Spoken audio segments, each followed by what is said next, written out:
specialists who brought a broad, diverse set of expertise, committed amount of time, 90 business days, to be exact, to this cause. If you remember, I asked them to develop a list of short-term recommendations that I could implement here at the city that would improve housing quality for residents in Rochester. And I'm excited to confirm that one day before their 90th business day, so actually on the 89th business day, just this last Thursday, I received the recommendations which we will share today. I want to extend my sincere appreciation to everyone who served on the task force, and particularly to Aqua Porter, Executive Director of RMAPI, the Rochester Monroe County Anti-Poverty Initiative, and Kira Wheeler, the city's manager of housing, who served as co-chairs. Aqua. But the main idea here is I'll talk further after they lay out some of the recommendations they're making, is that we know this is not going to solve the world. This is not a panacea. This is not a broad brush. But this was very narrow to say, Mayor Evans, here are some steps that you can take in your administration to try to improve housing quality in Rochester. So with that, I want to welcome Aqua and Carol to the podium to share a few words on the process and the recommendations that they've put together. And then I'm also going to have Kim Smith talk about how we, as we continue to talk. However, to share more details on those recommendations, let me introduce my co-chair and the city's housing manager, Kira Wheeler.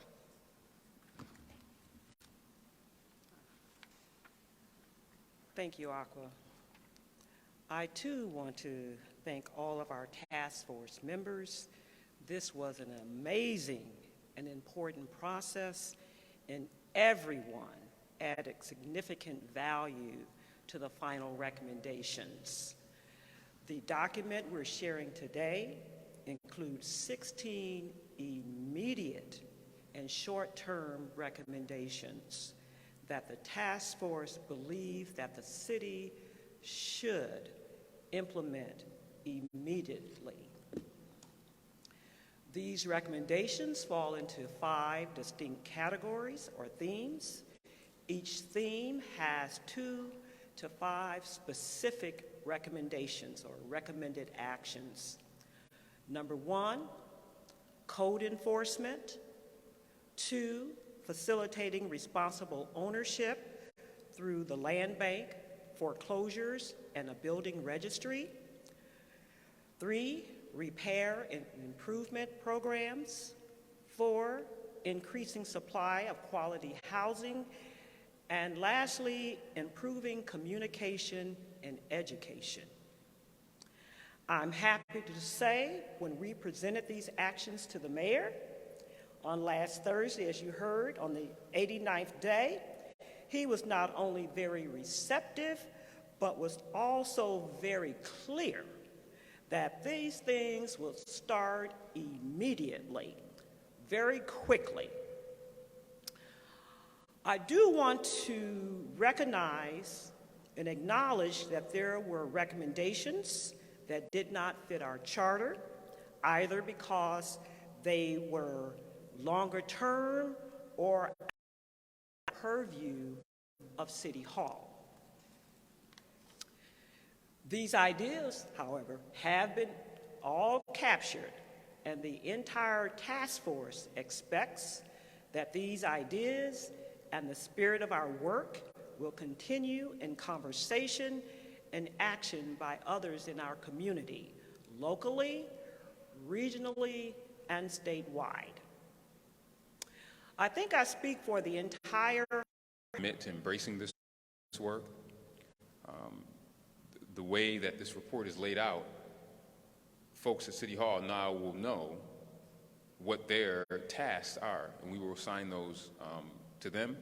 I want to make sure that my milestones are set and that we don't dither in terms of moving forward on these things. And I'll give you an example. For instance, the Corporation Council recently posted to expand our legal team to include an attorney dedicated. And that's what I think, that's one thing I think everybody in the task force agreed on, from what I understand. So that's important. And I believe that, I'm known for being impatient. It's a good quality, but it's also a bad quality. But I am impatient. And I think that sometimes in our community, we have to be impatient when it relates to the health, safety, and life of our citizens. And housing is one of those things. All the data is clear. Conversations with landlords, with tenants, all that stuff still needs to happen. But my first 6 months, I wanted to be clear that I needed to make sure that I had a blueprint on things that we could do immediately. So I want Kim to talk about some of the ideas that we've been talking about in terms of making sure that we continue this conversation on housing and using some of our city resources to have folks gather to continue the conversation. Councilmember Kim Smith. Good morning, and I will. Of building a bridge is sometimes you build a bridge, right? But the bridge is always open for people to come back over the bridge. So we will continue to work with all task force members. I never give up on working with anybody. Because you know what? Sometimes you get up from I've gotten up from many tables before, but guess what? Sometimes I come back. And a seat is always available for anybody that wants to come sit at Malik Evans' table.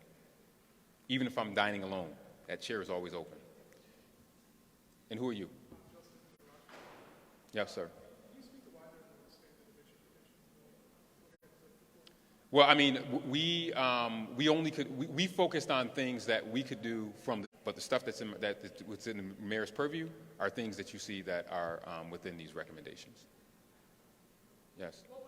Can you just talk about why it's important to have a legal have a part of the city's legal team in this? That to me, that's one of the most important pieces, because that is what gives it teeth. That is what gives us the ability to enforce things. If someone has a property, and this is just an example, and if they have tons and tons of co-housing, a hole gets bigger, pipes burst, you have all those things, and then it becomes expensive, so you keep putting it off, but you still need to make money to meet the mortgage payment, so you have people stay in there. That causes problems. We want to end that. We want to end that. We want to say to people, if you can't afford to run this property, sell it to someone else who's going to be a good landlord. We want to make sure we do that. Deanna, I come back. April.